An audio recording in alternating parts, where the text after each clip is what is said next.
If I had my way, everything would be so nice. This world would be like Paris. No, it would be a paradise. No one would ever have to say, I'm going to get my wish someday. All one would have to do is say, this is my order, if you may. Welcome to another episode of The School Without Walls. I am Antony Hobbs, founder and host of this educational program. I want to thank the many viewers who called me during my absence and inquired to why The School Without Walls was not being shown. That was due to illness. I appreciate your calling and your concern.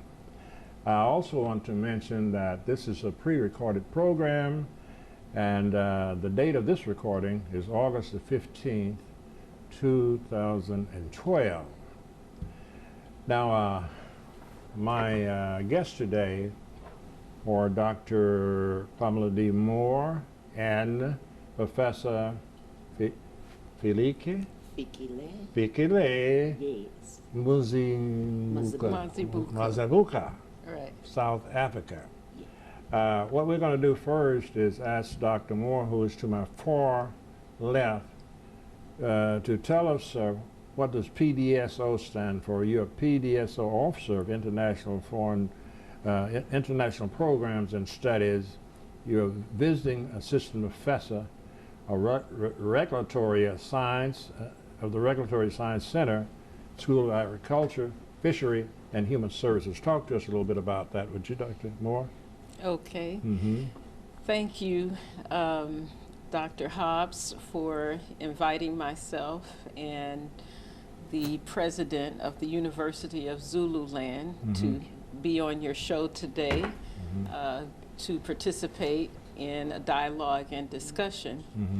I have an interesting appointment here at the University of Arkansas at Pine Bluff. It is actually a dual appointment, about 50% with the academic unit of regulatory science. I teach master's level courses in agriculture law. I will also be teaching an administrative law course. I'm involved in a research project sponsored by the U.S. Department of Agriculture. It's a legal research project. And those activities tend to draw upon my background as someone who's legally trained and with a background in public policy. However, today, I'm here wearing my other hat, which is my international programs hat. Okay. PDSO is really a government term, principal designated school official. It basically means that I'm the person responsible for working with international students, making sure they are in compliance with immigration policies. And this particular position probably became important as a result of 9/11.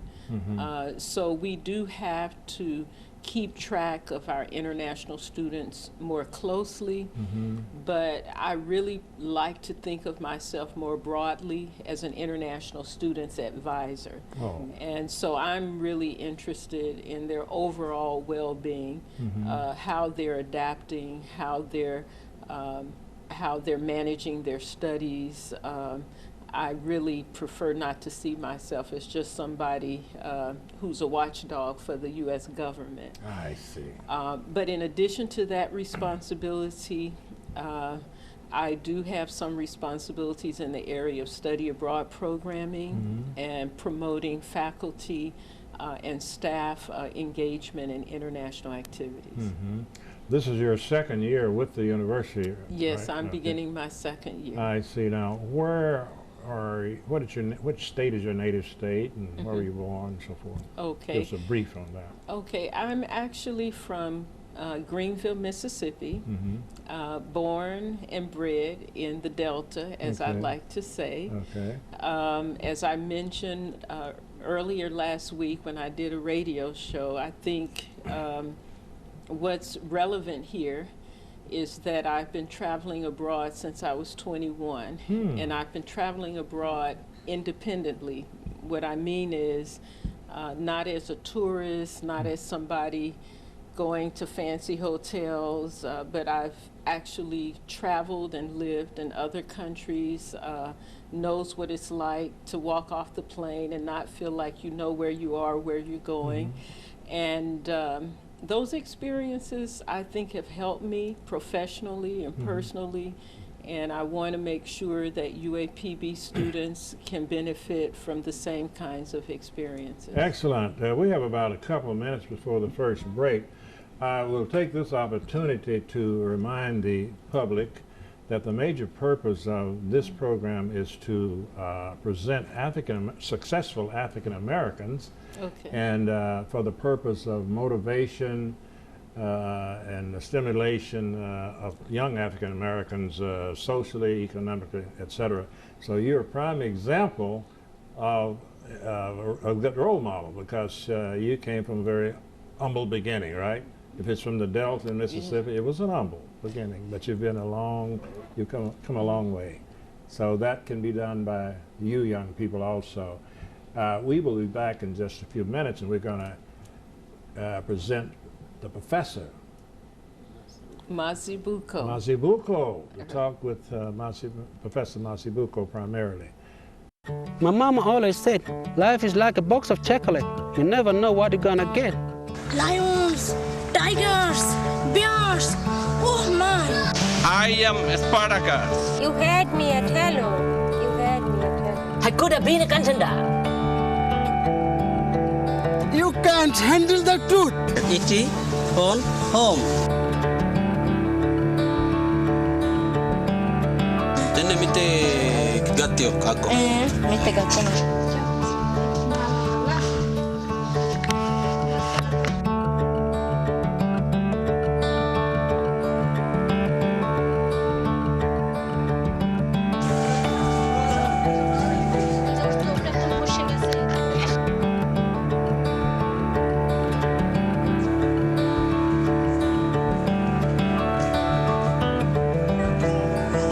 See where the good goes at goodgoes.org.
To those of you who have just joined us, I'm Antony Hobbs, host and founder of this educational program called The School Without Walls.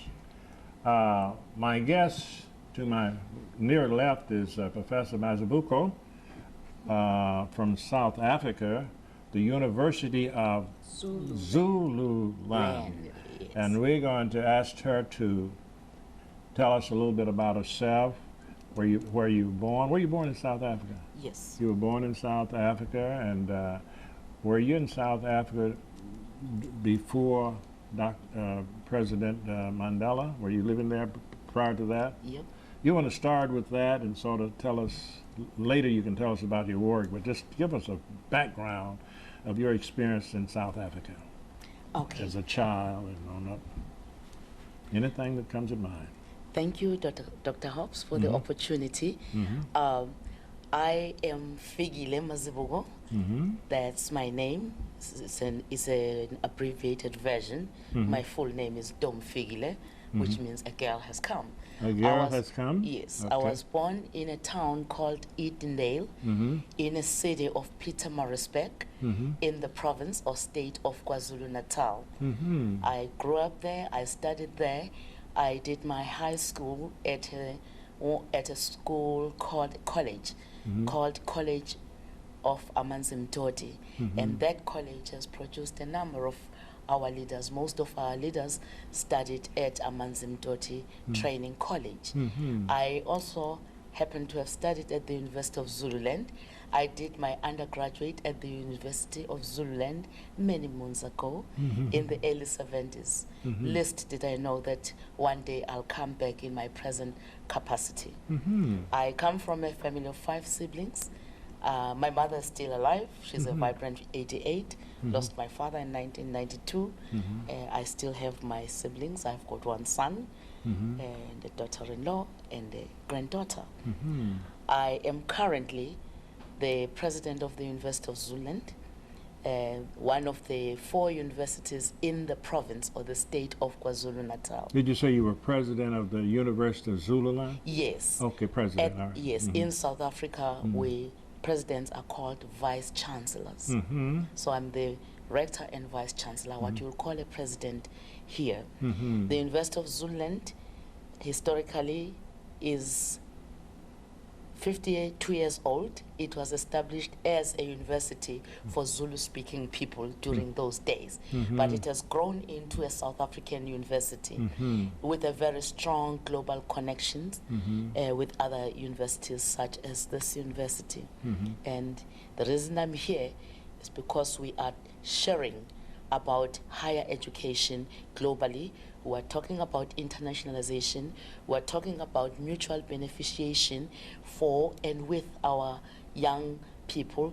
We also would like our young people to be exposed to young people in the United States and to opportunities and to actually reflect about their situation now and their future, engaging with their peers and also having opportunities to study here in the United States. I've been in this position since 2010. Otherwise, I've been in another university, the University of KwaZulu-Natal, UKZN. I was a deputy vice chancellor heading the College of Humanities in that university. What is the difference between a rector and a vice chancellor? Well, there's no difference really. It's a variation of terms. Some university will say principal and vice chancellor. Rector simply means head of an institution of higher education. Vice chancellor, we have a chancellor at home. A chancellor is a titular head of a university. Usually the chancellor is like a face of the university. All he or she does is to confer degrees and link us with opportunities. A very symbolic but important role for any chancellor. In the absence of a chancellor, the rector or the principal of the university confers the degrees and award certificates, hence the term vice chancellor. Okay. All right. That's quite a bit of information for me as well as the community. Now, you mentioned the language of Zulu language. How do you speak? Which is your mother tongue? Well, my mother tongue is isiZulu. How many languages other than your mother tongue are you fluent in? I'm fluent in 3. 3? Yes. And the Zulu language is one of them? Yes, yeah, isiZulu is one of them. And of course, common medium for instruction at home is English. And of course, I stayed in Johannesburg or Gauteng for 10 years, so I can speak isiSotho. IsiXhosa is very close to isiZulu. I speak a bit of it, and I understand it well. Now, was English your first language? I would say it's my second language. Second language. Yes, yes. Your parents did not speak English as their first language, right? Or did they speak English at all? They speak isiZulu, but they were both professionals. My father was a teacher and the principal of a school. My mother was a nurse, so they spoke. They spoke English to engage at work and with other people who are not Zulu speaking, but we don't speak English at home. Okay. You find that in some instances, especially with the younger generations, they tend to mix. They'll speak isiZulu and English. Well, we have the same problem here with the Hispanic-speaking people. They have something called Span-English that they speak. Like they start in Spanish, they say, for example, hola is hello, Hola, man, what's going on? ¿Dónde está tu papá? It's very interesting, I think. But that's natural. Yeah. It's natural. Just Language is a forms, natural thing. New Right. forms of languages emerge. Yeah, Professor Mazibuko, I was wondering if you could talk about your student days in the U.S. and how you met Reverend Jesse Jackson and how that relationship has evolved. Okay. Okay. Well, my relationship with the United States really is quite interesting because I can actually talk about it in phases. When I was a student, a social worker, I was a social worker, but I was a postgraduate student in the 70s, 1978 to be exact. Which city was that? This was a state of Michigan. Oh, in Michigan. My very first contact or interaction with the United States was through Michigan and Ohio. And those days, those were the days when, dark days, when there was apartheid in South Africa, when there was a move. Civil rights struggle here. Yeah, yes, and actually yourselves as American citizens were organized in different formations, asking America to disinvest in South Africa to support the struggles for social justice. And one of the contributions that the United States made, some of your universities actually said, we will provide opportunities to black South Africans. And black South African was defined as Africans of Indian extraction, what people will call colors, and all the other ethnic groups, Africans, to come and study, do their postgraduate studies in South Africa with a fee waiver. So my very first experience was for when I came here to spend a year in Michigan. And because we knew about the civil rights movement and we were activists in our own right within the social welfare sector, one of the things we used to do with my colleagues, every Saturday religiously, we'll take a train from Kalamazoo to Chicago to attend the I've been to push. Kalamazoo, by the way. Go Yes, ahead. then they say, yes, the real is a Kalamazoo. And interestingly, just to divert a bit, there's a song at home we used to sing about Kalamazoo, and listed, we know that there's a city called Kalamazoo. I don't know the history of the song. But we came to Chicago every Saturday to the service and the programs, the push programs. Is that right? Yes, and we took a train. It was $22 round way those days. And you know, listen to Reverend Jesse Jackson, those powerful services, those sermons, which were not just sermons, but they were talking about justice, social justice. They were always reminding those who were deprived of justice and oppressed that you are somebody. You are worthwhile being. You have dignity. You must be have confidence in yourself. And we also had an opportunity to be introduced to him, which was great. He's a civil rights leader. And we went back to South Africa after a year.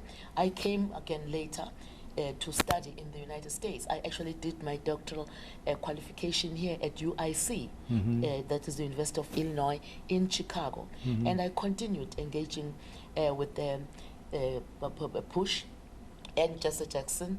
And you won't believe this, when I was at the University of KwaZulu-Natal, my former university, we actually honored him with a doctorate, and he came to receive it in South Africa. And we met. Each time I visit, I go to push. We met, and he introduces me to some of very successful African Americans who started from nowhere, but who are making it. So it is possible to make it. And the last visit, he actually came to Zululand, to the University of Zululand. When he came to receive his doctorate, he came to the University of Zululand. And young people who were born maybe 2 decades ago, who hear about the civil rights movement, it was such an honor and an exciting opportunity to meet and see Reverend Jesse Jackson with his daughter and his entourage. And it is such an honorable thing and very exciting, because his name is associated with hope. His name is associated with, you don't shift from your center. You actually define yourself from the center, and you are somebody.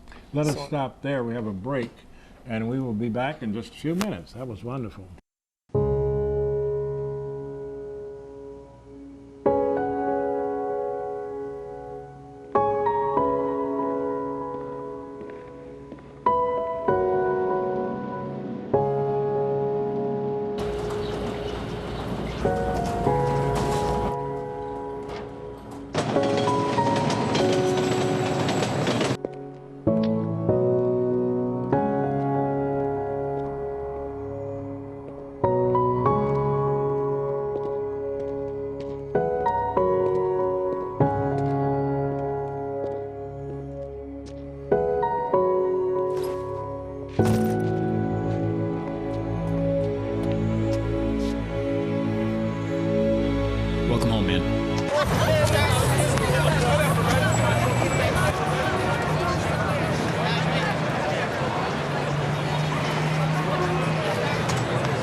I took a trip to Elkhart, Indiana today.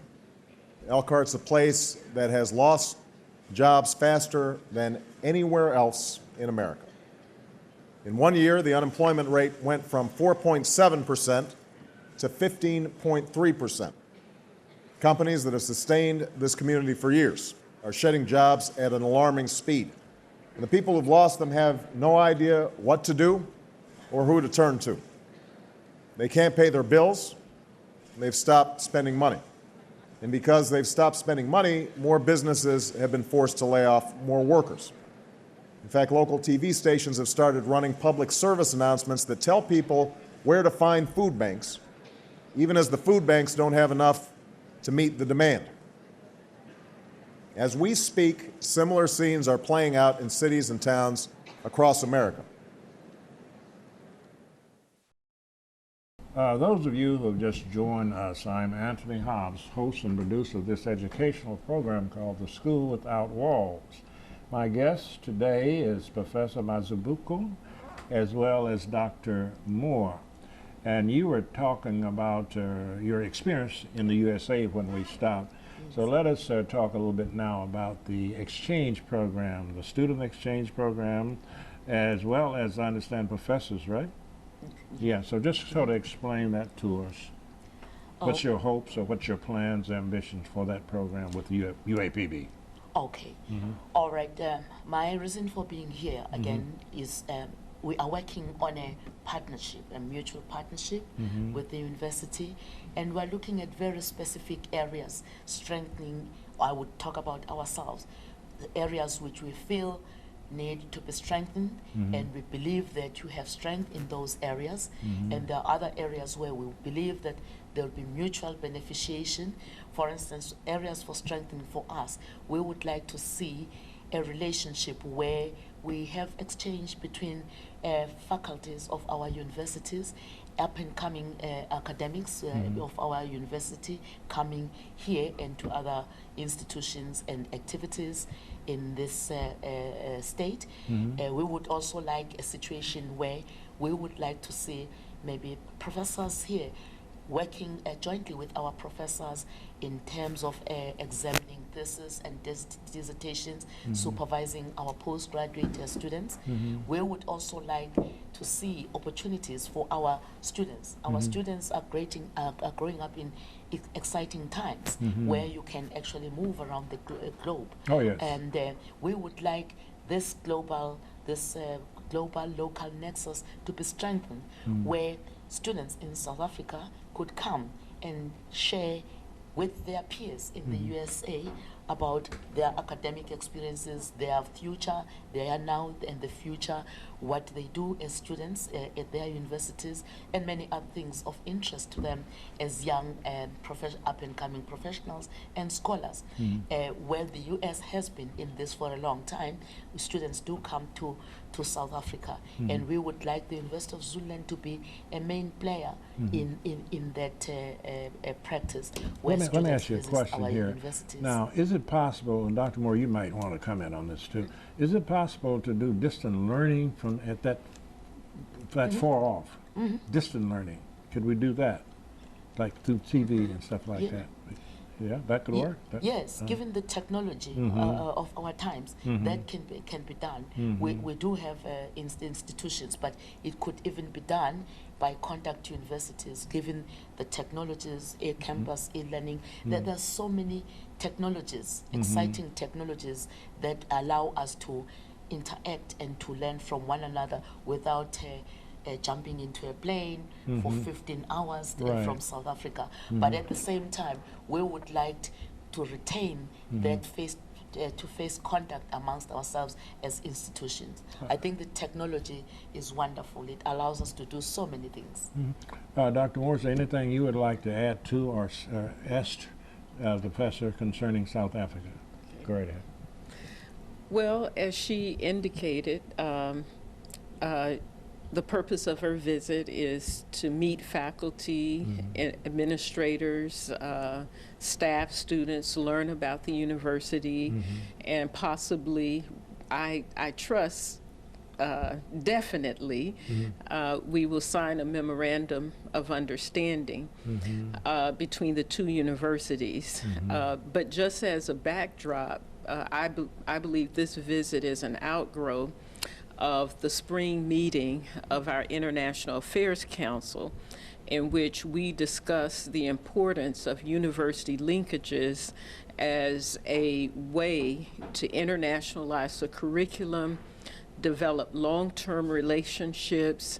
As Professor Mazibuko mentioned, she has ties with certain universities in the U.S. that go back to the 70s because those universities recognize the importance of the academic mission as a part of the anti-apartheid struggle.